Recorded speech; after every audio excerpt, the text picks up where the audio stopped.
में कई रहस्य भरे पड़े हैं। इन्हीं रहस्यों में शामिल है नरसिंहपुर जिले की करेली तहसील मुख्यालय से करीब 22 किलोमीटर दूर चौगान का किला।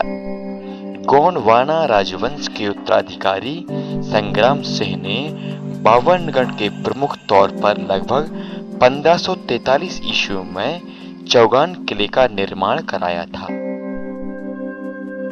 यहाँ प्राचीन महत्व का कुंड, तालाब व अन्य बेजोड़ कलाकृतियां आज भी देखी जा सकती हैं।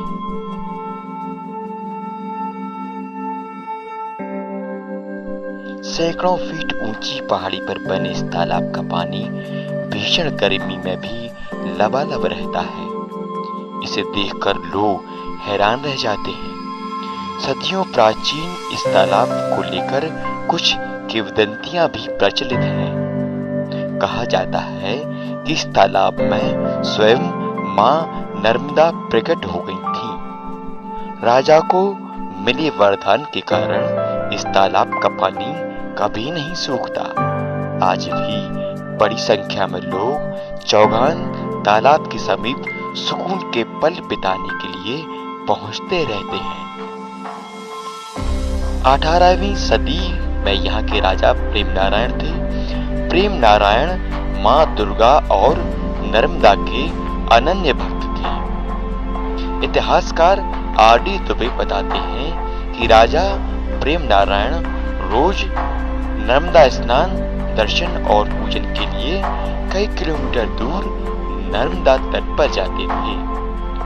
एक दिन जब वे स्नान के लिए नदी में उतरे तो मां नर्मदा ने उन्हें दर्शन दिए और वर मांगने को कहा। राजा ने कहा कि आप हमेशा मेरे पास रहें, यही वरदान मैं चाहता हूँ।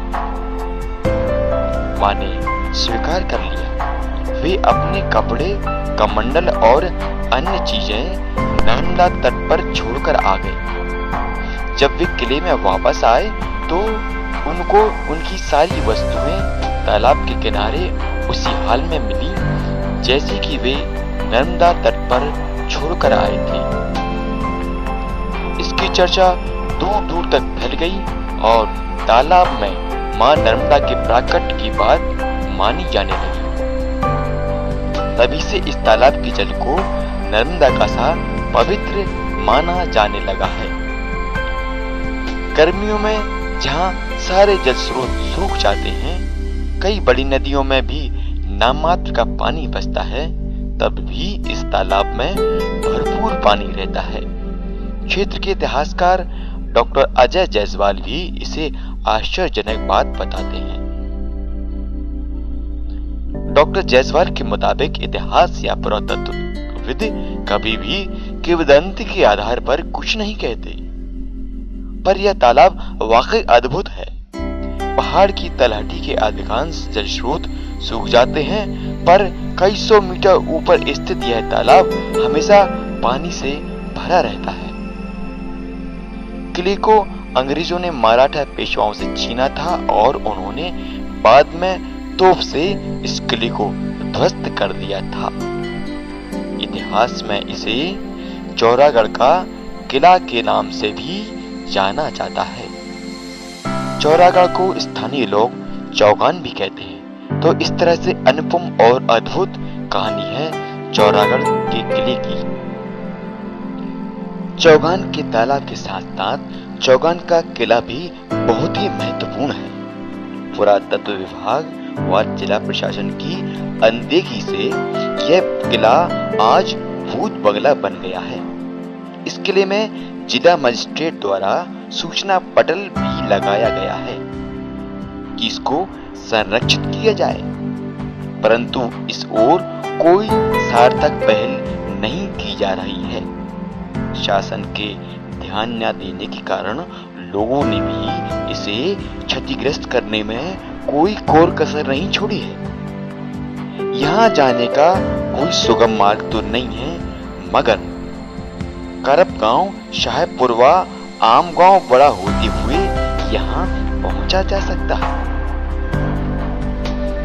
पुरातत्व विभाग, पर्यटन विभाग जिला प्रशासन व जनप्रतिनिधियों ने कभी भी इस धरोहर को संजोने की दिशा में कोई सजगता से पहल नहीं की है। इस कारण से यह किला आज पर्यटन केंद्र नहीं बन पाया।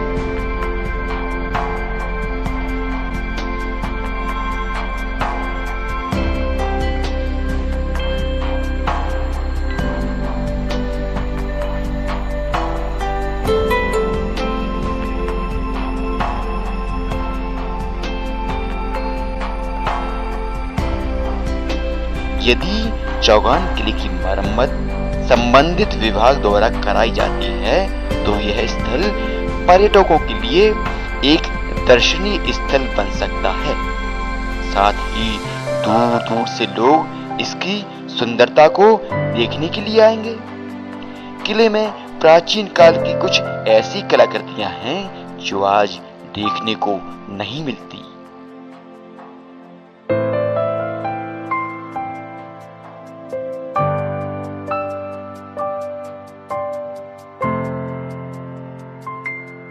इसलिए आज जरूरत है इस किले को संरक्षित करने की, इसे सजाने की, इसे संवारने की।